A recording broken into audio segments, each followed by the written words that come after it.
Dinagsa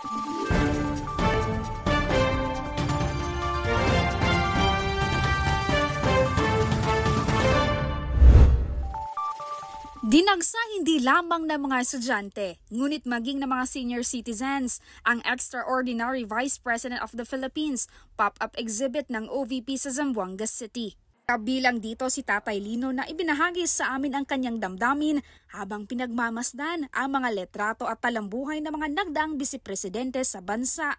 Magaling mga former president natin from Osmeña, Macapagal, ang iba.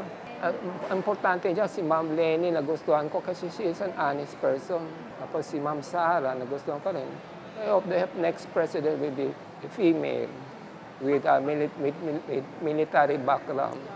Ayon kay Tatay Lino, ang pagpunta sa exhibit ay isang paraan sa paggunita at pagpapahalaga sa iba't ibang estilo ng pamamahala.